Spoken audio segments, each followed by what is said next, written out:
இந்து தமிழ் திசை நேயர்கள் அனைவருக்கும் வணக்கம்.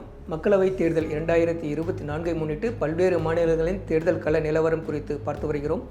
ஒவ்வொரு மாநிலத்திலும் இருக்கக்கூடிய பிரதான அரசியல் கட்சிகள் எவை, அந்த கட்சிகளுக்கு கடந்த கால தேர்தல்களில் கிடைத்த வாக்கு சதவிகிதம் எத்தனை, கடந்த கால தேர்தல்களில் அந்த கட்சிகளுக்கு கிடைத்த வெற்றிகள், தோல்விகள், தற்போது தேர்தல் கள நிலவரம் யாருக்கு சாதகமாக இருக்கிறது அல்லது பாதகமாக இருக்கிறது என்பது உள்ளிட்ட பல்வேறு அம்சங்களை இந்த பகுதியில் பார்த்து வருகிறோம். அந்த வகையில் மக்கள் தொகையில் நாட்டின் முதல் மாநிலமான உத்தரப்பிரதேசத்தின் தேர்தல் கள நிலவரம் குறித்து பார்க்க இருக்கிறோம்.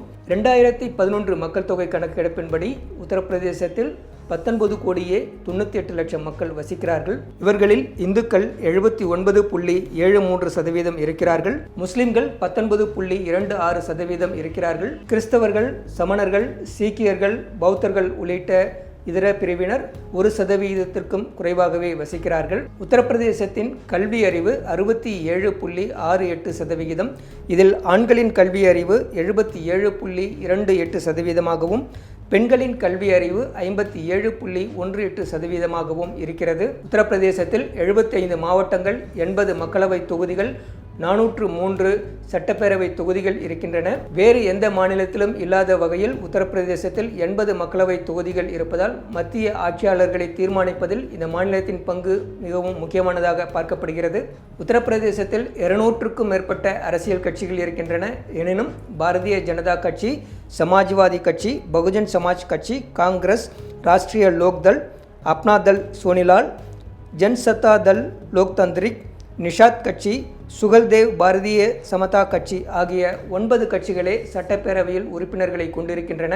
இதிலும் குறிப்பாக பாரதிய ஜனதா கட்சி, சமாஜ்வாதி கட்சி, பகுஜன் சமாஜ் கட்சி ஆகிய கட்சிகளே இரட்டை இலக்கத்தில் வாக்கு சதவிகிதத்தை கொண்டிருக்கின்றன. உத்தரப்பிரதேசத்தின் கள நிலவரத்தின் ஒரு பகுதியாக கடந்த மக்களவை தேர்தலில் கிடைத்த முடிவுகள் குறித்து தற்போது பார்க்கலாம். மொத்தமுள்ள 80 மக்களவை தொகுதிகளில் 78 தொகுதிகளில் போட்டியிட்ட பாரதிய ஜனதா கட்சி சுமார் 50% வாக்குகளுடன் அதிகபட்சமாக 62 தொகுதிகளில் வெற்றி பெற்றது. பாரதிய ஜனதா கட்சியுடன் கூட்டணி அமைத்து 2 தொகுதிகளில் போட்டியிட்ட அப்னா தள் சோனிலால் 1.21% வாக்குகளுடன் 2 தொகுதிகளில் வெற்றி பெற்றது. மகா கத்பந்தன் என்ற பெயரில் சமாஜ்வாதி கட்சி, பகுஜன் சமாஜ் கட்சி, ராஷ்டிரிய லோக்தள் ஆகிய கட்சிகள் கூட்டணி அமைத்து போட்டியிட்டன. இதில் பகுஜன் சமாஜ் கட்சி 38 தொகுதிகளில் போட்டியிட்டது, சமாஜ்வாதி கட்சி 37 தொகுதிகளில் போட்டியிட்டது, ராஷ்டிரிய லோக்தள் கட்சி 5 தொகுதிகளில் போட்டியிட்டது. பகுஜன் சமாஜ் கட்சி 19.42% வாக்குகளுடன் 10 தொகுதிகளில் வெற்றி பெற்றது. சமாஜ்வாதி கட்சி 18.11% வாக்குகளுடன் 5 தொகுதிகளில் வெற்றி பெற்றது. 67 தொகுதிகளில் போட்டியிட்ட காங்கிரஸ் கட்சி 6.36% வாக்குகளுடன் ஒரு தொகுதியில் வெற்றி பெற்றது. அடுத்ததாக 2014ஆம் ஆண்டு நடைபெற்ற மக்களவை தேர்தல் முடிவுகள் குறித்து தற்போது பார்க்கலாம். இந்த தேர்தலில் மொத்தமுள்ள 80 மக்களவை தொகுதிகளில் 78 தொகுதிகளில் போட்டியிட்ட பாரதிய ஜனதா கட்சி 42.63% வாக்குகளுடன் 71 தொகுதிகளில் வெற்றி பெற்றது. பாரதிய ஜனதா கூட்டணியில் போட்டியிட்ட அப்னா தள் கட்சி 0.02% வாக்குகளுடன் 2 தொகுதிகளில் வெற்றி பெற்றது. 78 தொகுதிகளில் போட்டியிட்ட சமாஜ்வாதி கட்சி 22.35% வாக்குகளுடன் 5 மக்களவை தொகுதிகளில் வெற்றி பெற்றது. 66 மக்களவை தொகுதிகளில் போட்டியிட்ட காங்கிரஸ் கட்சி 7.53% வாக்குகளுடன் 2 தொகுதிகளில் வெற்றி பெற்றது. 80 தொகுதிகளிலும் தனித்து போட்டியிட்ட பகுஜன் சமாஜ் கட்சி 19.6% வாக்குகளை பெற்றது. எனினும் ஒரு தொகுதியிலும் வெற்றி பெறவில்லை. அடுத்ததாக தற்போது நடைபெற உள்ள மக்களவை தேர்தல் குறித்து பார்ப்போம். உத்தரப்பிரதேசத்தில் 7 கட்டங்களாக தேர்தல் நடைபெற இருக்கிறது. ஏப்ரல் 19ஆம் தேதி நடைபெற இருக்கக்கூடிய முதல் கட்ட வாக்குப்பதிவின் போது 8 தொகுதிகளுக்கு தேர்தல் நடைபெற இருக்கிறது. ஏப்ரல் 26ஆம் தேதி நடைபெற இருக்கக்கூடிய 2ஆம் கட்ட தேர்தலில் 8 தொகுதிகளுக்கு தேர்தல் நடைபெற இருக்கிறது. மே 7ஆம் தேதி நடைபெறக்கூடிய 3ஆம் கட்ட தேர்தலில் 10 தொகுதிகளுக்கு தேர்தல் நடைபெற இருக்கிறது. மே 20ஆம் தேதி நடைபெறக்கூடிய 5ஆம் கட்ட தேர்தலில் 14 தொகுதிகளுக்கு தேர்தல் நடைபெற இருக்கிறது. மே 25ஆம் தேதி நடைபெற இருக்கக்கூடிய 6ஆம் கட்ட தேர்தலின் போது 14 தொகுதிகளுக்கு தேர்தல் நடைபெற இருக்கிறது. ஜூன் 1ஆம் தேதி நடைபெற இருக்கக்கூடிய 7ஆம் கட்ட தேர்தலில் 13 தொகுதிகளுக்கு தேர்தல் நடைபெற இருக்கிறது. இந்த தேர்தலில் பதிவாகும் வாக்குகள் அனைத்தும் ஜூன் 4ஆம் தேதி எண்ணப்பட்டு அன்றைய தினமே முடிவுகள் அறிவிக்கப்பட இருக்கின்றன. இந்த தேர்தலில் பாரதிய ஜனதா கட்சி தலைமையிலான தேசிய ஜனநாயக கூட்டணி ஒரு அணியாகவும், இந்தியா அணி மற்றொரு அணியாகவும், மாயாவதி தனித்தும் இந்த தேர்தலை களம் காண்கிறார்கள். தேசிய ஜனநாயக கூட்டணியில் பாரதிய ஜனதா கட்சி 74 மக்களவை தொகுதிகளில் போட்டியிடுகிறது. இந்த கூட்டணியில் இருக்கக்கூடிய அப்னாதள் சோனிலால் கட்சி 2 தொகுதிகளில் போட்டியிடுகிறது. ராஷ்டிரிய லோக்தள் கட்சி 2 தொகுதிகளில் போட்டியிடுகிறது.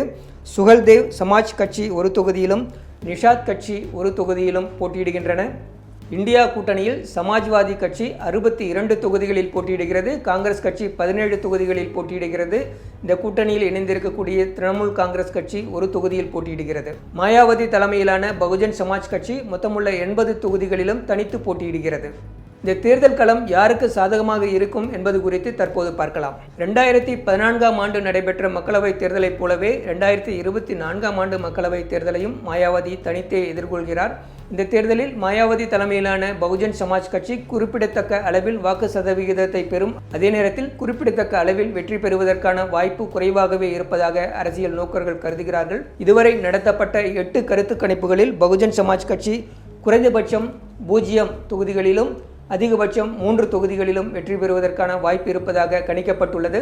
இந்தியா கூட்டணியை பொறுத்தவரை சமாஜ்வாதி கட்சி மட்டுமே இரட்டை இலக்கத்தில் வாக்கு சதவிகிதத்தை கொண்டிருக்கிறது. அதே நேரத்தில் இம்முறை சமாஜ்வாதி கட்சியுடன் காங்கிரஸ் கூட்டணி சேர்ந்திருப்பதால் முஸ்லிம்களின் வாக்கு சதவிகிதமும் இதர பிற்படுத்தப்பட்ட மக்களின் வாக்கு சதவிகிதமும் குறிப்பிடத்தக்க அளவில் இந்த கூட்டணிக்கு கிடைக்கும் என்று எதிர்பார்க்கப்படுகிறது. இதுவரை நடத்தப்பட்ட 8 கருத்து கணிப்புகளில் இந்தியா அணிக்கு குறைந்தபட்சம் 3 தொகுதிகளும் அதிகபட்சம் 9 தொகுதிகளும் கிடைக்கும் என கணிக்கப்பட்டிருக்கிறது. அடுத்ததாக பாரதிய ஜனதா கட்சி தலைமையிலான தேசிய ஜனநாயக கூட்டணியின் வெற்றி வாய்ப்புகள் குறித்து தற்போது பார்க்கலாம். இன்றைய தேதியில் பாஜக தலைமையிலான அணிக்கே வெற்றி வாய்ப்புகள் அதிகமாக இருப்பதாக அரசியல் நோக்கர்கள் கருதுகிறார்கள். இதுவரை நடத்தப்பட்ட கருத்து கணிப்புகளில் குறைந்தபட்சம் 69 தொகுதிகளிலும் அதிகபட்சம் 75 தொகுதிகளிலும் இந்த கூட்டணி வெற்றி பெறுவதற்கான வாய்ப்பு இருப்பதாக கணிக்கப்பட்டிருக்கிறது. முதல்வர் யோகி ஆதித்யநாத் மற்றும் பிரதமர் நரேந்திர மோடி ஆகியோரின் இரட்டை என்ஜின் ஆட்சிக்கு இந்த மாநிலத்தில் வரவேற்பு இருப்பதாக அரசியல் நோக்கர்கள் கருதுகிறார்கள். அதே நேரத்தில் அயோத்தியில் கட்டப்பட்டிருக்கக்கூடிய ராமர் கோயில் இந்த மாநிலத்தில் இந்த கூட்டணிக்கு மிகப்பெரிய அளவில் வலு சேர்ப்பதாக இருக்கும் என்றும் அரசியல் நோக்கர்கள் கருதுகிறார்கள். நன்றி, வணக்கம்.